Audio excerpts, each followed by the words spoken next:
Praise the Lord, hallelujah. तो सब बातों के लिए प्रभु को धन्यवाद हो।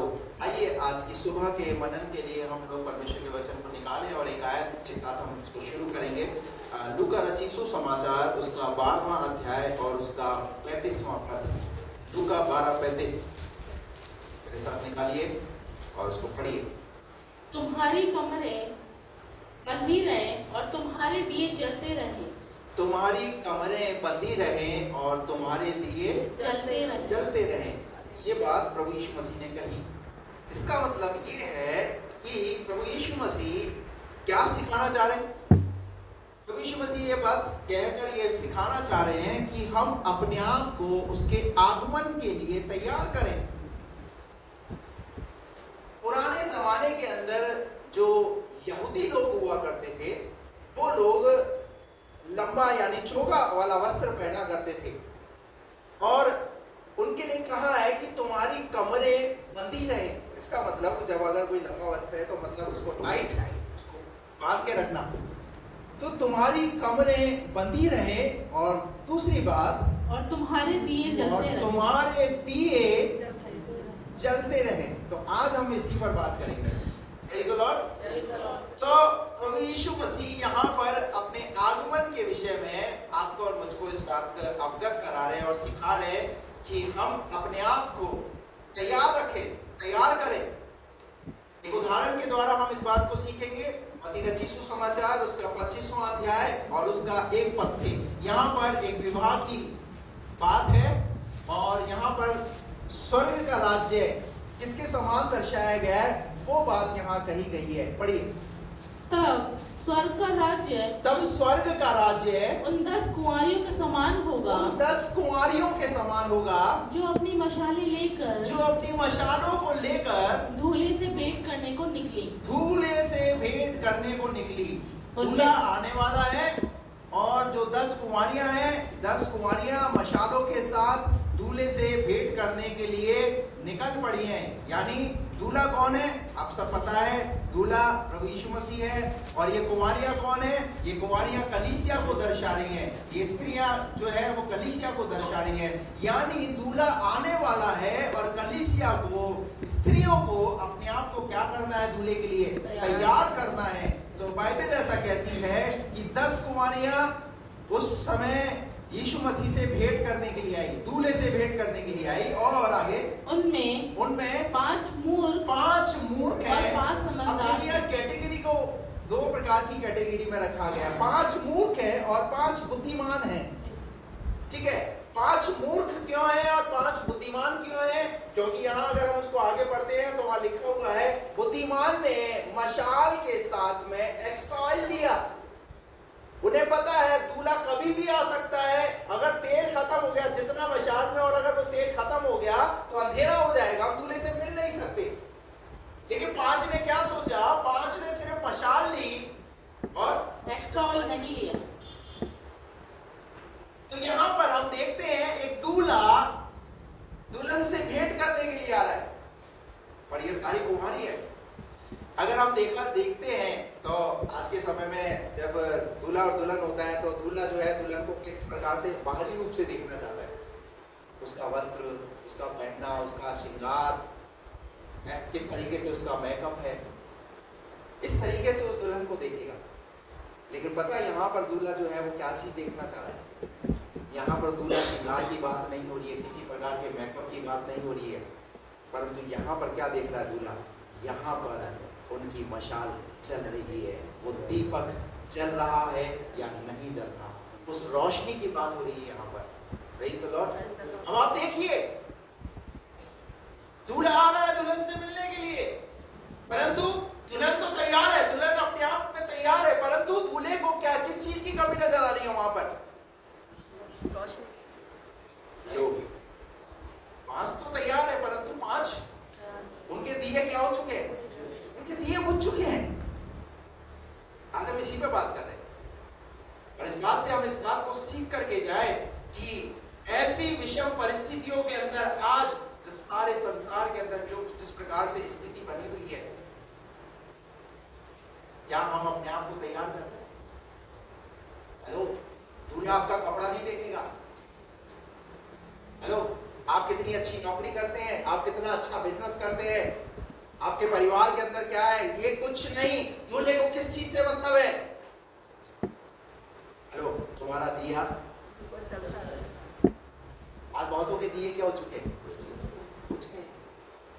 बहुत लोग आत्मिक रूप से क्या हो चुके हैं? निराश हो चुके हैं, टूट चुके हैं। दूल्हा आपके जीवन में कुछ नहीं, वो सिर्फ आपको जलते हुए देखना चाहता है। क्या आप प्रभु के लिए तैयार हैं? क्या आप प्रभु के लिए अपने आप को प्रिपेयर कर रहे हैं, तैयार कर रहे हैं? उसका आगमन निकट है, बाइबल में पढ़ रहे हैं, हम सुन रहे हैं, परंतु उसके बाद भी क्या हम अपने आप को इस तरीके से तैयार कर रहे हैं? बाइबल ऐसा कहती है, आया और उसके बाद 5 कुमारियां दूल्हे के साथ गई और 5 ये वृत्तांत को बाइबल में लिखने का कारण क्या है? वो इस बात को सिखाना चाहता है कि जो तैयार रहेगा वही स्वर्ग में उठाया जाएगा, जो तैयार नहीं करेगा, जो अपने दिए को बुझा लेगा, जो अपने दिए को जलते रहना। Praise the Lord, hallelujah. आपको बताएं यीशु मसीह ने क्या बोला चेलों को? तुम जगत की क्या ठहराया प्रभु यीशु मसीह ने आपको? उनको प्रभु यीशु मसीह ने हमें अपने जगत की ज्योति ठहराया। Praise the Lord. आइए इस बात को थोड़ा सा और हम अच्छे से सीखने का प्रयास करेंगे। गिनती की किताब उसका 8वां अध्याय और उसका 1 पद से। गिनती की किताब उसका 8वां अध्याय और उसका 1 पद से। फिर यहोवा ने मूसा से कहा, हारून को समझाकर ये कह, जब जब तू दीपकों को जलाए, सुनिए, जब तू दीपकों को जलाए, तब 7 दीपकों का प्रकाश दीवट के सामने हो। क्या होगा प्रकाश? दीवट के सामने होगा। किसने? परमेश्वर ने मूसा को कहा, मूसा ने हारून को कहा। और ये कहां जलेगा? ये परमेश्वर के भवन में, परमेश्वर के मंदिर के अंदर जलेगा। और आगे बढ़िए क्या लिखा है? इसीलिए हारून ने वैसा ही किया, अर्थात जो आज्ञा यहोवा ने मूसा को दी थी, उसी के अनुसार उसने दीपकों को जलाया, कि वे दीवट के सामने उजियाला दे। Praise the Lord। अब मैं आपको बताना चाहता हूं, परमेश्वर ने जो भवन बनवाया, उस भवन के अंदर क्या चीज चलनी चाहिए? दीपक जलना चाहिए। वो दीपक कौन है? वो दीपक आप और मैं हैं। वो दीपक आप और मैं हैं। अगर हम परमेश्वर के भवन में आते हैं तो हम जलते रहे का मतलब समझ रहे? जलते रहे। किस बात से जलते रहे? एक दूसरे से जलने की बात नहीं होती है, परंतु कई बार जब हाईवे से जाते तो कई ट्रकों के पीछे लिखा होता है जलो मगर। पता है क्यों? क्योंकि वो साइड नहीं देता, वो ट्रक वाला पीछे वाले को साइड नहीं देता, इसलिए वहां लिखा होता है जलो मगर। यहां पर परमेश्वर ने मूसा को कहा, मूसा ने हारून को कहा, और हारून ने वैसा ही किया। आज मैं आपको कह रहा हूं, परमेश्वर ने मूसा को कहा, मूसा ने हारून को कहा, और आज हारून के द्वारा आज परमेश्वर आपके और मुझसे कह रहा है।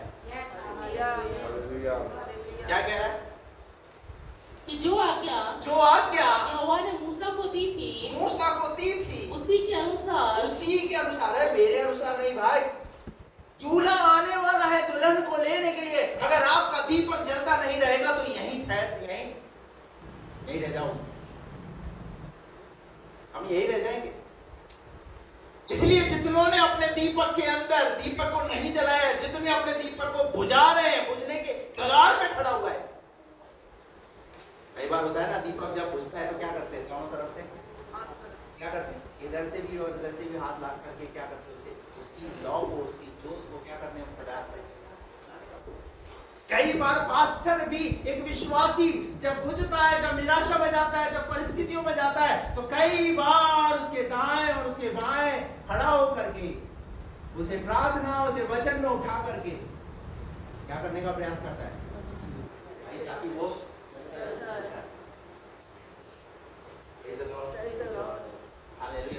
आ रही है आपको? परमेश्वर का वचन कहता है कि मूसा को जो दी थी आज्ञा उसने हारून को दी और हारून ने वैसा ही किया। और अर्थात जो आज्ञा यहोवा ने मूसा को दी थी।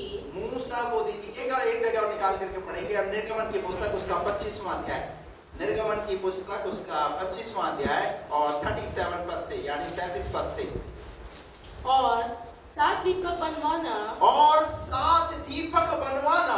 दीपक जलाए जाएं। क्या किए जाए? क्या किए जाए? कहाँ जलाए जाए? कहाँ जलाए जाए दीपक? परमेश्वर के भवन में। जो भवन तैयार किया गया उस भवन में वो 7 दीपक जलाए जाए। मैं वो पिक्चर नहीं है, नहीं तो मैं आपको बताता कि पुराने जमाने के अंदर जो दीपक था वो किस प्रकार का वो दीपक था। गूगल से निकाल सकते हैं उसको। बीच में और 3 इस तरफ और 3 इस तरफ, इस प्रकार का वो दीपक, और लिखा हुआ है वो 7 दीपक क्या किए जाए? ये 7 दीपक क्या है? अगर आप प्रकाशित वाक्य की पुस्तक को पढ़ोगे तो ये 7 दीपक क्या है? ये वो 7 कलीसिया है। बाइबल के प्रकाशित वाक्य की पुस्तक के अंदर 7 का जिक्र आया है। ये 7 कलीसिया अपने आप को बुझने ना दे, ये दीपक जलते रहे। और यहाँ लिखा हुआ है 7 दीपक बनवाना, कि दीपक जलाए जाएं। दीपक जलाए जाएं। वे दीवट के सामने प्रकाश दे। और वे मेरे दीवट के सामने क्या दे? प्रकाश दे, रोशनी दे। Praise the lord. आपको पता है दीवट, जब दीपक जलता है तो अंधियारों को क्या करता है? हेलो, दीपक जब जलता है तो अंधियारों को क्या करता है? आप अगर जलते रहोगे ना तो अंधियारों को आप भगाओगे, नहीं तो शैतान अंधकार का और राजा है वो, और अंधकार में ही आपको लेकर के जाना चाहता है, अंधकार में ही रखना चाहता है। Praise the Lord, hallelujah. क्या लिखा हुआ है यहाँ पर? आगे बढ़िए। कि वे दीवट के सामने प्रकाश दे। दीवट के सामने प्रकाश दे। उसके गुलदराश और गुलदान सब चोखे सोने के हो। उसका गुलदान चोखे सोने का हो। वह सब इन समस्त समान समेत के कार भर चोखे सोने का बने। कैसा होना चाहिए वो गुलदान? वो गुलदान होना चाहिए चौखे सोने का। इसका मतलब वो दीवट पर जो रखा हुआ जो दीपक है वो कैसा है? सोने का।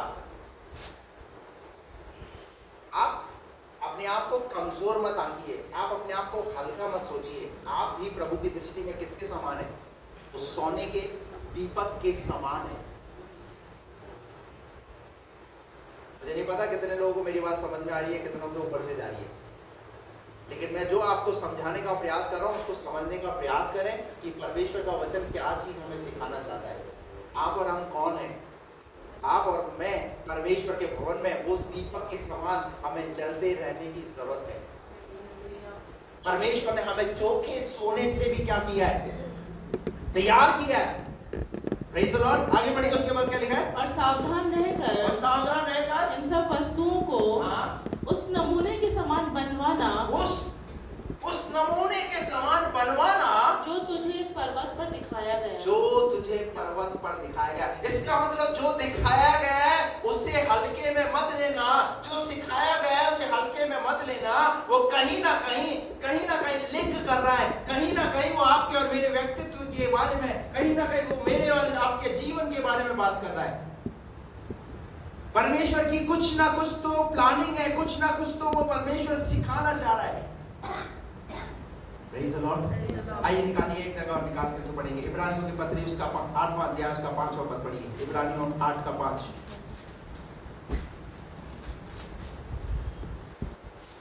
वे स्वर्ग में की वस्तुओं के प्रतिरूप और प्रतिबिंब की सेवा करते हैं। किसकी सेवा करते हैं? प्रतिरूप और प्रतिबिंब की सेवा करते हैं। और जैसे जब मूसा तंबू बनाने पर था,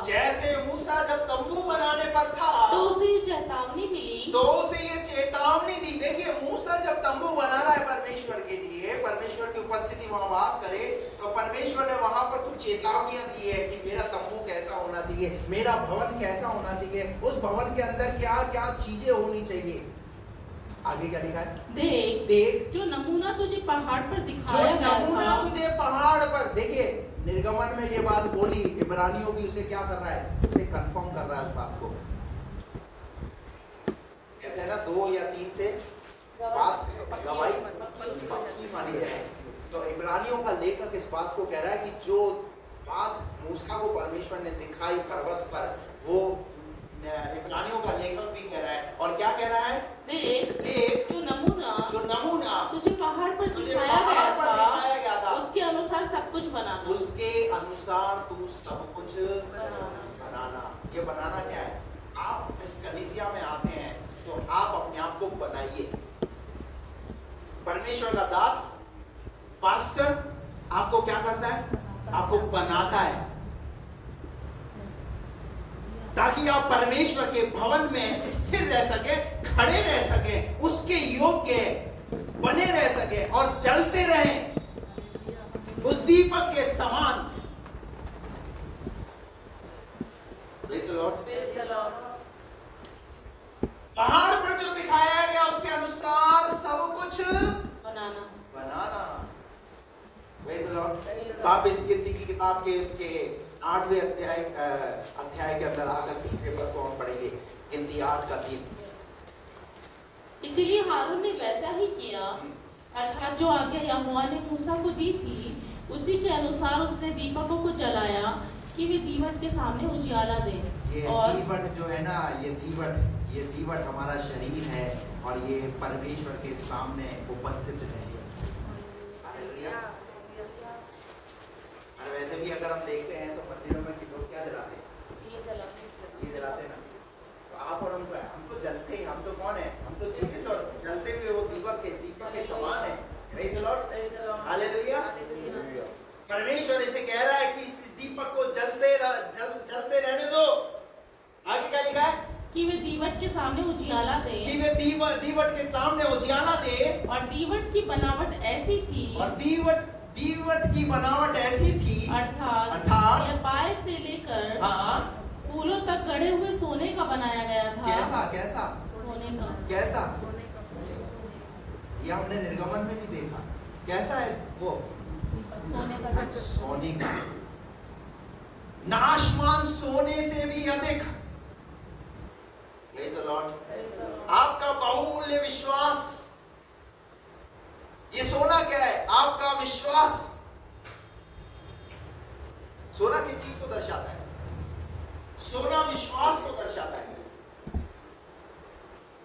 किस चीज को दर्शाता है? विश्वास को दर्शाता है।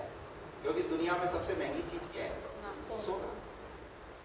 और आत्मिक रूप से एक विश्वासी के जीवन के अंदर सबसे कीमती चीज क्या है? वो है विश्वास। अगर आपका विश्वास गया, सब कुछ गया। अगर आपने अपने विश्वास को बना करके रखा, आपने विजय को प्राप्त किया। क्योंकि बाइबल विश्वास की बात करती है। इब्रानियों 11वां अध्याय आप पढ़ लीजिए, वहां पर विश्वास के योद्धाओं के नाम दिए गए हैं। अब्राहम का, नूह का, दाऊद का, शिमशोन का और कितने बहुत सारे ऐसे योद्धा, उनके विश्वास की बात की गई है। मैं आपको कहना चाहता हूं, एक विश्वासी वो सोने के समान है। अपने विश्वास को कमजोर मत होने दीजिए। हालेलुया। जब सुनार की दुकान पे जाते हैं तो सुनार क्या बोलता है? ये कैसा सोना है? ये कैसा सोना है? खरा। कितने %? हेलो, कितने %? प्योर सोना है भाई, प्योर सोना। एक विश्वासी के लिए भी प्रभु ये बात बोलने पाए। हालेलुया। दुनिया में कितने भी इसके जीवन में आंधी और तूफान परेशानी आ जाए, पर ये अपने विश्वास से कभी पीछे नहीं हटेगा। ये अपने विश्वास को कभी खोने नहीं देगा। हालेलुया। चाहे बीमारियां आ जाए, चाहे तंगी किसी प्रकार की आ जाए, पर ये प्रभु को कभी नहीं छोड़ेगा। ये उस विश्वास में बना हुआ है। हेलो, यहाँ पे बहुत हालेलुया लग रहा है, सुनने में अच्छा लग रहा है, लेकिन प्रैक्टिकल प्रभु देखना चाहता है। अभी तो थ्योरी है, प्रैक्टिकल तो सोमवार से शनिवार चलता है भाई। हालेलुया। एक सोने को पता है कितनी प्रक्रियाओं से होकर के गुजरना पड़ता है? बाबू भाई बहुत अच्छे से जानते हैं। बाबा, एक मिनट इधर आइए, इधर आइए, सामने आइए। जब सोना आपके पास आता है, सुनार जब आपको सोना देता है, आप क्या करते हो? उसको कैसे प्योर करते, क्या करते, क्या किया जाता है उसके साथ? हाँ, वो जो भी बताइए, उसको क्या क्या चीज डाली जाती है उसको पॉलिश के लिए? उसके लिए केमिकल डाला जाता है, तेजाब डाला जाता है, नमक डाला जाता है। तेजाब, नमक और एक केमिकल आता है, देख के फिर सोना चमकता है। सोना चमकता है।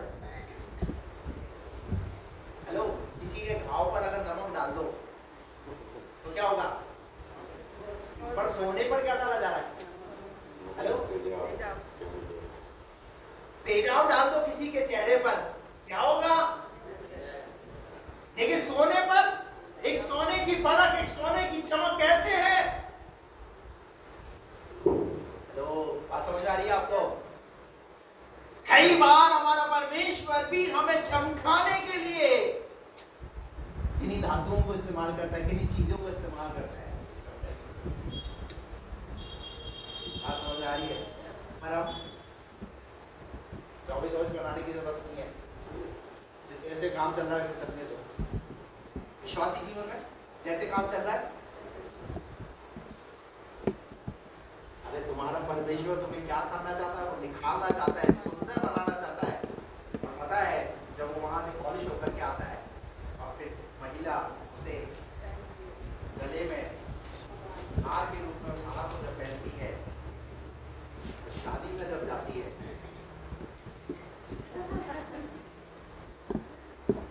लोगों की आंखें उसे देखती, हालेलुया, और कई चोर उड़ चुके क्या करेंगे उस हार को? हालेलुया। मैं आपको कहना चाहता हूँ, आप परमेश्वर के भवन में हैं। परमेश्वर आपको सोने के दीपक के समान आपको जलते हुए देखना चाहता है। Hallelujah, hallelujah. अपने विश्वास को बुझने ना दें, उस विश्वास में खड़े रहे। हालेलुया, उस दीपक के समान आप जलते रहे। 4 पद हो गया पूरा, पढ़ दो पूरा से। और दीवट की बनावट यह थी, ऐसी थी, अर्थात हाँ, यह पाए से लेकर हाँ, फूलों तक गढ़े हुए सोने का बनाया गया था, हाँ, जो नमूना यहोवा ने मूसा को दिखलाया था, हाँ, उसी के अनुसार उसने दीवट को बनाया। उसी के अनुसार उस दीपक को बनाया। Praise the Lord, hallelujah. लूका रचित सुसमाचार उसका 11वां अध्याय का 33 पद से पढ़िए। लूका 11 का 33।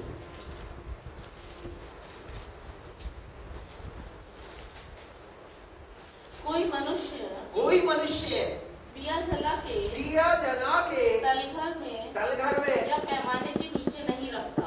तो जब कोई दिया जलाएगा तो वो तलघर में नहीं रखेगा, पैमाने के नीचे नहीं रखेगा, वो कहाँ रखेगा? वो दीवट पर रखेगा। हालेलुया। और आगे क्या लिखा है?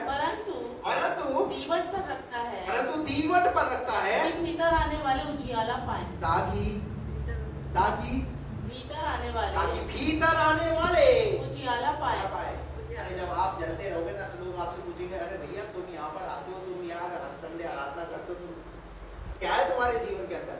अगर तुम जले हुए दीपक हो ना, एक बुझे हुए दीपकों को जला हुआ दीपक जला सकता है। अगर किसी के जीवन में निराशा है, अगर किसी के जीवन में हताशा है, या किसी प्रकार से वो दुखी है, परंतु आपका दीपक अगर जल रहा है ना, तो आप क्या करोगे? दूसरों को जलाओगे। कलीसिया वो जगह है जहां से बुझे हुए दीपक आएंगे, वो जलते जाएंगे। उदाहरण सुनना चाहते हैं?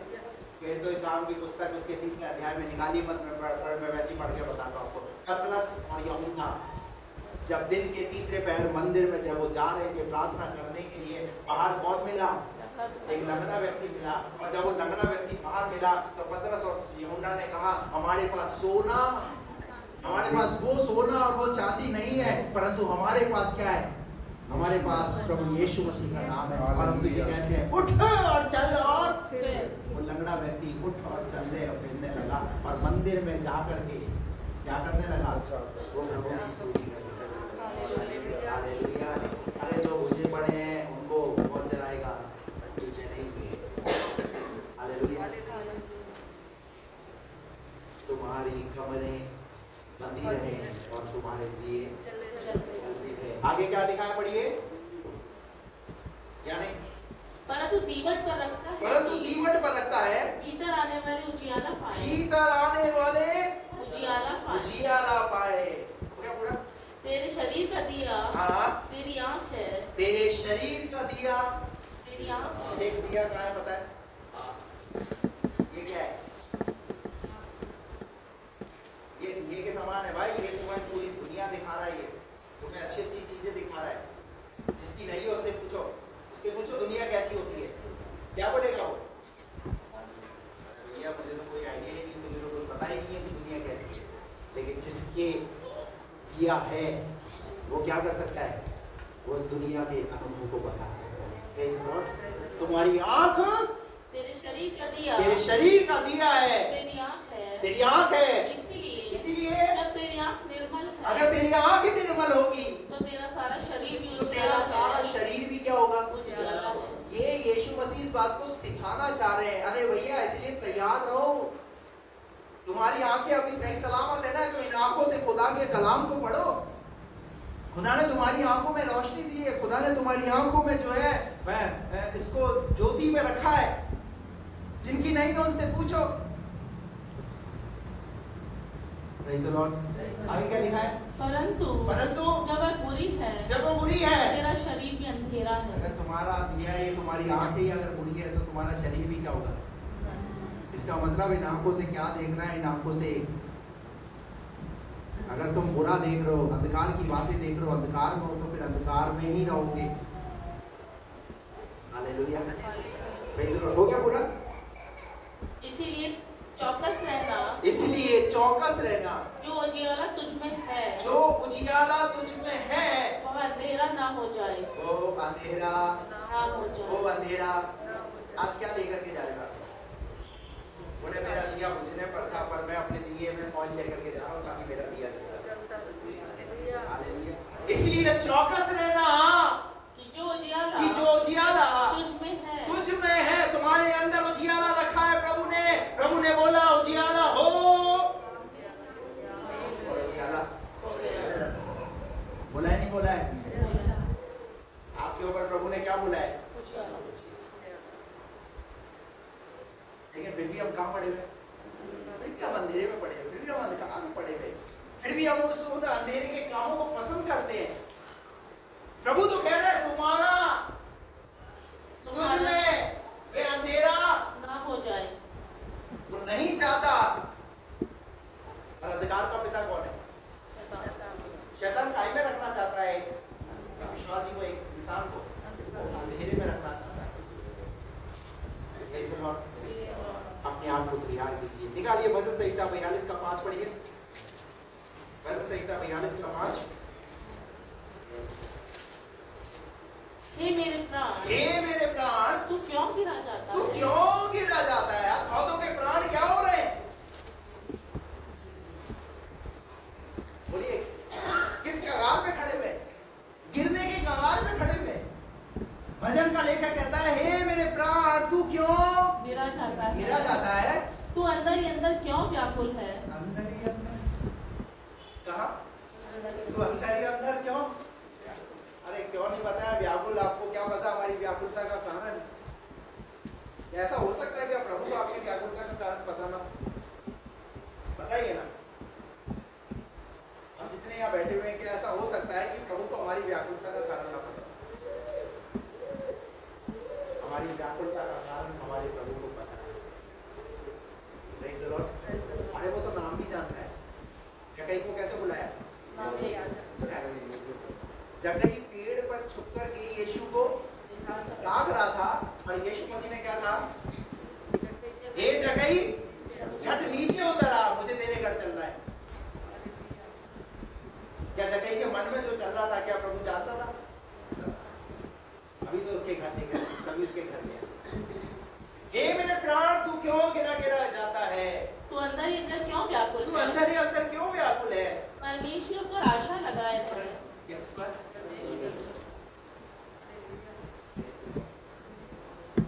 अरे तुम्हारी आशा टूटने ना पाए। किस पर आशा लगाए रख? परमेश्वर। दुनिया पर आशा लगाना बंद करो, प्रभु पर अपनी आशा को बराबर बनाए रखो, आशा को लगा करके रखो। कब, कौन सी घड़ी, किस समय वो तुम्हारे लिए काम करेगा और तुम नहीं जानते। Praise the Lord. परमेश्वर पर आशा लगाए रख, क्योंकि मैं उसके दर्शन से उद्धार पाकर, क्योंकि मैं उसके दर्शन से उद्धार पाकर, तुम्हारा विश्वास कभी कमजोर होने ना पाए। तुम परमेश्वर पर विश्वास रखते हो और उस पर विश्वास रखो। अब्राहम ने कितने साल विश्वास रखा? 25 साल अब्राहम ने विश्वास रखा। इस बात पर, एक बात पर, कि खुदा ने कहा है कि मैं तुझे संतान दूंगा। हन्ना ने विश्वास रखा कि मैं जिस परमेश्वर के भवन में गिड़गिड़ाई, मैंने वहां प्रार्थना किया, खुदा मुझे संतान देगा। बाइबल क्या झूठी हो सकती है? बाइबल झूठी नहीं हो सकती। बाइबल में इनकी कहानियां अगर लिखी है तो ये रियल कहानी और सच्ची कहानियां है। ये इस बात का एक संदेश है, ये आज की समय के विश्वासियों के लिए, कि जब ये लोग खुदा पर भरोसा रख सकते हैं, ये भी व्याकुल थे, ये भी व्याकुल थे, लेकिन इनके भरोसे ने इनको क्या दिलाई? इनको विजय दिलाई। आपका भरोसा आपको विजय दिलाएगा। किस पर भरोसा रख? परमेश्वर पर भरोसा रख। हालेलुया। बाइबल कहती है रात के समय गदहे ये क्या कर रहे हैं? अपने अपने भेड़ों की क्या कर रहे हैं? रखवाली कर रहे हैं। और वहां लिखा है जब वो रखवाली कर रहे थे तो एक ज्योति उन पर आकर चमकी, एक प्रकाश उन पर आकर चमका। इसका मतलब वो प्रकाश आपके जीवन में आना चाहता है। Praise the Lord. Hallelujah, hallelujah. उस प्रकाश में बने रहिए। भजन संहिता 119 का 105 पढ़िए। भजन संहिता 119 का 105। हाँ। तेरा वचन मेरे पाँव के लिए दीपक, मेरे पाँव के लिए दीपक और मेरे मार्ग के लिए उजियाला। और मेरे मार्ग के लिए क्या है? परमेश्वर का वचन क्या है? क्या है परमेश्वर का वचन? परमेश्वर का वचन मेरे पाँव के लिए दीपक और मेरे मार्ग के लिए उजियाला है। और मेरे मार्ग के लिए क्या है? उजियाला। हालेलुया। वो दीपक क्या काम करता है? वो दीपक उजियाले का काम। उजियाले का काम करता है, ताकि तुम अंधकार में ना रहो, ताकि तुम ज्योति में चले। Praise the Lord. हालेलुया। आपको पता है क्यों वो स्वर्ग में प्रवेश नहीं कर पाई वो 5 कुमारियां? क्योंकि उनकी मशालों में प्रकाश। इसका मतलब वो क्या है पता है? ये दर्शाता है वो कितनी लापरवाह है। आज बहुत सारे लोग अपने जीवन के अंदर अपने तरीके से अपनी जिंदगी को चला रहे हैं, अपने हिसाब से अपनी जिंदगी को चला रहे हैं, अपने सिद्धांत, अपने सोच पर अपने जीवन को चला रहे हैं। उन 5 कुमारियों के साथ क्या हुआ? यही तो हुआ। उन्होंने उस तरीके से अपने आप को तैयार नहीं करा। जब दूल्हा आने वाला है तो पूरी रीति से वो तैयार नहीं थी। आज कलीसिया में बहुत सारे लोग हैं, अपने आप को जिस तरीके से प्रभु के लिए तैयार करना है वो तैयार नहीं कर रहे। लेकिन प्रभु क्या चाहता है? हेलो, एक कमी की वजह से, और वो कमी क्या हो गई? वो कमी क्या रह गई? अरे बोलिए ना, क्या कमी रह गई? उनकी मशालों को उन्होंने तेल से नहीं भरा, एक्स्ट्रा ऑयल उन्होंने नहीं लिया, अपने साथ एक्स्ट्रा ऑयल रखी। हालेलुया। इब्रानियों की पत्री उसका 4 अध्याय और उसका 16वां वचन है, आखिरी खबर पढ़िए। इसलिए आओ हम अनुग्रह के सिंहासन के निकट हियाव बांधकर चले। हम पर दया हो, आगे हम पर क्या हो? दया हो। और अरे जब प्रभु के भवन में आते हो ना तो इस विश्वास के साथ आओ कि प्रभु आज मुझ पर दया करेगा। अनुग्रह के सिंहासन के पास आ रहे हो। हेलो, किसी लल्लू पंजू के पास नहीं आ रहे हो, आप सच्चे और जीवित परमेश्वर के पास आ रहे हो। लेकिन जब प्रभु के पास आते हैं तो ऐसे ही आते हैं, बोझ के साथ आते हैं और बोझ के साथ ही कुछ हासिल करके नहीं जाते, फिर हम अपना समय भी दे दें, कोई फायदा नहीं। लेकिन इस विश्वास के साथ आओ, इस विश्वास के साथ आओ कि आज मैं प्रभु के भवन में जा रहा हूँ, जितनी मैं समस्याओं को लेकर के जा रहा हूँ, इनका निवारण प्रभु से मुझे मिलने पाए, इनसे छुटकारा मुझे मिलने पाए प्रभु से, मेरी बीमारियों से मुझे छुटकारा मिलने पाए, मेरी आर्थिक तंगी से मुझे छुटकारा मिलने पाए, मेरे नाना प्रकार के बोझों से मुझे छुटकारा मिलने पाए। इसलिए आओ कि हम पर दया हो, हम पर दया। अरे हमें और क्या चाहिए प्रभु से, हम पर और क्या चाहिए प्रभु से? प्रभु की दया तो चाहिए, और बाइबल कहती है प्रति भोर उसकी दया, उसकी करुणा हम पर नहीं होती जाती है। Praise the Lord। ये प्रभु की दया नहीं कि हम जीवित हैं, हम पर दया हो और वह अनुग्रह और वो अनुग्रह पाए जो आवश्यकता के समय। कौन से समय? आवश्यकता। कौन से समय? आवश्यकता के समय। एक समय ऐसा भी आता है हमारे जीवन के अंदर जब हम उलझ जाते हैं, जब हम फंस जाते हैं, तब वो अनुग्रह हमारी सहायता करता है। Praise the Lord। लेकिन उन 5 को समझ में नहीं आई ये बात उन 5 को समझ।